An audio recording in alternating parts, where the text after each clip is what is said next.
ગુજરાતના મુખ્યમંત્રી અમદાવાદના ઘાટોડિયામાં સભા સંબોધી રહ્યા છે। સીધા ત્યાં જઈએ। कांग्रेस के लिए नामुमकिन था और इसीलिए तो देश के अंदर नारा बना कि नामुमकिन अब मुमकिन है, क्योंकि मोदी हैं तो क्योंकि मोदी हैं तो क्योंकि मोदी हैं तो यानी कांग्रेस के लिए नामुमकिन था। कांग्रेस के लोगों को जब फुर्सत होती विकास करने की तो उनके लिए कोई कार्य मुमकिन होता, उनके अंदर संवेदना होती तो उनके लिए कोई कार्य मुमकिन होता, उनके लिए देश के लिए पीड़ा होती तो कोई कार्य मुमकिन होता। उनके मन में तो केवल एक परिवार के लिए है। उन्होंने सरदार वल्लभ भाई पटेल जी को सम्मान नहीं दिया, कभी सम्मान नहीं दिया, क्योंकि कांग्रेस के लिए सरदार पटेल जी एक ऐसे नाम थे कि अगर सरदार पटेल का नाम आगे बढ़ता तो बहुत सारे कांग्रेसियों के नाम डूब जाते, और इसलिए उन्होंने कभी प्रयास नहीं किया कि सरदार पटेल को भी सम्मान मिले। लेकिन सरदार पटेल को सही मायने में सम्मान देने का कार्य किसी ने किया है तो नरेंद्र भाई मोदी जी के नेतृत्व में भारतीय जनता पार्टी ने किया है। स्टैच्यू ऑफ यूनिटी गुजरात के अंदर सरदार सरोवर के तट पर आप देख करके इसके प्रमाण आपके सामने हैं। दुनिया की सबसे बड़ी प्रतिमा अगर किसी ने लगाने का कार्य किया है तो वह स्टैच्यू ऑफ यूनिटी के नाम पर सरदार वल्लभ भाई पटेल के समग्र जीवन को देश और दुनिया के सामने रखने का कार्य प्रधानमंत्री मोदी जी ने और भारतीय जनता पार्टी की सरकार ने किया है। भाइयों बहनों, अभी आपने देखा होगा, आप सब गुजरात में हैं, आप में से बहुत सारे लोग उत्तर प्रदेश के प्रयागराज कुंभ में गए होंगे, बहुत सारे लोग गए होंगे। प्रयागराज कुंभ में कितने लोग गए हैं? कुछ लोग गए थे तो बहुत सारे लोग गए हैं, बहुत बड़ी संख्या गई है। मैं आपका अभिनंदन करता हूं कि आप लोग प्रयागराज कुंभ में गए। प्रयागराज का एक कुंभ इस बार करने का सौभाग्य हमें प्राप्त हुआ था। एक कुंभ था, 2013 में महाकुंभ था। 2013 में उत्तर प्रदेश के अंदर जो सरकार थी उनके मन में इस आस्था को सम्मान देने के लिए कोई जगह नहीं थी, वे सम्मान नहीं देना चाहते थे और इसके लिए उनके द्वारा एक प्रयास किया गया जा रहा था, किसी प्रकार से लोगों को कुंभ में जाने से रोको, सुविधा न दो, अव्यवस्था फैलाओ, लोगों को प्रोत्साहित करने की बजाय हतोत्साहित किया जाए। और प्रयागराज में जब 2013 में कुंभ का आयोजन हुआ था तो प्रयागराज में भगदड़ मची थी, दर्जनों लोग मारे गए थे, अव्यवस्था फैली थी, तमाम प्रकार की बदबू थी, गंदगी थी। लेकिन 2019 में जब प्रयागराज में कुंभ आया तो कुंभ का यह आयोजन सफलतम आयोजनों में इसलिए गिना जा रहा है क्योंकि इसकी प्रेरणा, इसका मार्गदर्शन प्रधानमंत्री मोदी जी का था। आपने देखा होगा प्रधानमंत्री मोदी जी ने स्वयं कुंभ की शुरुआत की। मां गंगा की पूजा करने के लिए स्वयं प्रधानमंत्री पधारे थे। पहली बार हजारों वर्षों के कुंभ की इस परंपरा को वैश्विक मान्यता देने के लिए यूनेस्को की अमूर्त सांस्कृतिक धरोहर के रूप में भारत के पर्व और त्योहारों को मान्यता मिल सके, प्रधानमंत्री मोदी जी ने यूनेस्को के अमूर्त सांस्कृतिक धरोहर के रूप में कुंभ को मान्यता दिलाई। प्रयागराज का महात्म्य है, वहां पर अक्षय वट है, द्वादश माधव में जो पूजा होती है उसमें एक पूजा अक्षय वट की होती है। अक्षय वट को मुगलों ने कई बार नष्ट करने का प्रयास किया। अक्षय वट तो नष्ट नहीं हुआ, लेकिन अक्षय वट को नष्ट करने वाले मुगल स्वयं समाप्त हो गए। यह कार्य किसी ने किया तो स्वयं परमपिता परमेश्वर के रूप में अक्षय वट द्वादश माधव के रूप में वहां पर थे। लेकिन 450 वर्षों से किले में कैद थे। 1947 से लेकर के 2018 तक किसी भी सरकार को इतनी फुर्सत नहीं थी किस आस्था का सम्मान किया जाए, अक्षय वट के दर्शन का सौभाग्य प्रत्येक श्रद्धालु को दिया जाए।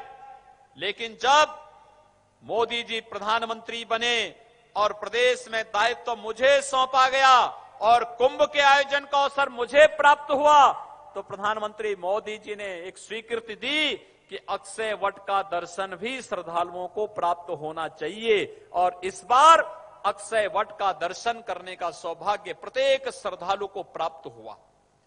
यानी 450 वर्षों के बाद यह संभव हो पाया। यानी इसका मतलब आस्था का सम्मान कोई कर सकता है तो भारतीय जनता पार्टी कर सकती है। भारत की आस्था का सम्मान कांग्रेस नहीं कर सकती। भारत के महापुरुषों का सम्मान कांग्रेस नहीं कर सकती। गरीबों का उत्थान कांग्रेस नहीं कर सकती। कांग्रेस झूठे नारे देकर के, झूठे वायदे देकर के इस देश में गरीबी बढ़ाओ का काम करती है कांग्रेस, गरीबी हटाओ का काम नहीं करती है कांग्रेस। 2014 में जब नरेंद्र भाई मोदी प्रधानमंत्री बने, 2014 के पहले इस देश के अंदर कितना अविश्वास का वातावरण था, अराजकता थी, गुंडागिर्दी थी, आतंकवाद था, नक्सलवाद था, चीन भारत के अंदर घुसपैठ करता था, पाकिस्तान लगातार भारत के सीमाओं पर हलचल बढ़ा करके भारत के सैनिकों के गर्दन काट करके लेके जाता था। और जब भी जनता से मांग उठती थी कि इन पाकिस्तानियों के खिलाफ, चीनियों के खिलाफ कुछ होना चाहिए, तो कांग्रेस के लोग कहते थे देख रहे हैं, देखेंगे, कर रहे हैं, करेंगे, करते कुछ नहीं थे। कांग्रेस के लोग ये आतंकवाद को पलवित और पुष्पित करते थे। आतंकवादियों को बिरयानी खिलवाने का कार्य करते थे, उन्हें सुरक्षा उपलब्ध कराने का कार्य करते थे। और आपने देखा होगा 3 बड़ी घटनाएं देश के अंदर घटित होती हैं। पहली घटना पूर्वोत्तर के राज्यों में कांग्रेस के समय में, मैं ज्यादा पुराना नहीं, 2004 से 2014 तक के पूरे आंकड़े उठाइए और पूर्वोत्तर भारत के आंकड़ों को आप देखिए। मणिपुर में, मेघालय में, मिजोरम में, नागालैंड में, त्रिपुरा में, असम में, अरुणाचल प्रदेश में प्रति वर्ष सैकड़ों आतंकी घटनाएं घटित होती थी। महीनों महीनों तक नाकेबंदी होती थी, देश से उनका संबंध कट सा जाता था। लेकिन कांग्रेस के लोग उन अलगाववादियों के सामने हमेशा झुक करके उनकी नाजायज बातों को मानते थे और फिर उनको किसी न किसी प्रकार से प्रोत्साहित करके अपना उल्लू सीधा करते थे। आपने देखा होगा 2016 में पूर्वोत्तर के राज्यों में अराजकता पैदा करने वाले इन अलगाववादियों को एक साथ जब वे भारत के खिलाफ षड्यंत्र कर रहे थे, पहली सर्जिकल स्ट्राइक प्रधानमंत्री नरेंद्र मोदी जी के आदेश पर प्रारंभ हुई। पूर्वोत्तर के सभी आतंकियों को एक साथ उनका राम नाम सत्य है कहकर जइए फरी एक बार જ્યાં યોગી આદિત્યનાથ સભા સંબોધી રહ્યા છે। भारत की सामरिक ताकत का एहसास दुनिया को कराया है, पूरी दुनिया को इस सामरिक ताकत का एहसास कराया है। वीर हो गया वसुंधरा, भारत का शौर्य और भारत का पराक्रम क्या है। बालाकोट के अंदर भारतीय सेना का एयर स्ट्राइक की घटना, जिसने पाकिस्तान की कमर तोड़ करके और अंतर्राष्ट्रीय मंच पर पाकिस्तान को अलग थलग कर दिया है, यह भारत की नीति है और भारत ने अपनी ताकत का एहसास कराया है। वह चीन जो भारत के अंदर कई किलोमीटर अंदर घुस जाता था, कांग्रेस के लोग नहीं बोलते थे। डोकलाम में आपने देखा होगा, डोकलाम का जो स्थल है वह भूटान में है, लेकिन सामरिक दृष्टि से भारतीय सेना वहां रहती है। और जब चीन ने वहां पर घुसपैठ करने का प्रयास किया, भारत ने रोका। दुनिया देख रही थी कि पिछली सरकारों की तरह भारतीय जनता पार्टी की सरकार भी मौन होगी, लेकिन प्रधानमंत्री मोदी जी टस से मस नहीं हुए। उन्होंने कहा न झुकेंगे न आप पीछे हटेंगे, और उसके बाद चीन को पीछे हटना पड़ा था। यह है भारत की ताकत, यह है भारत का विश्वास, यह है भारत का सम्मान।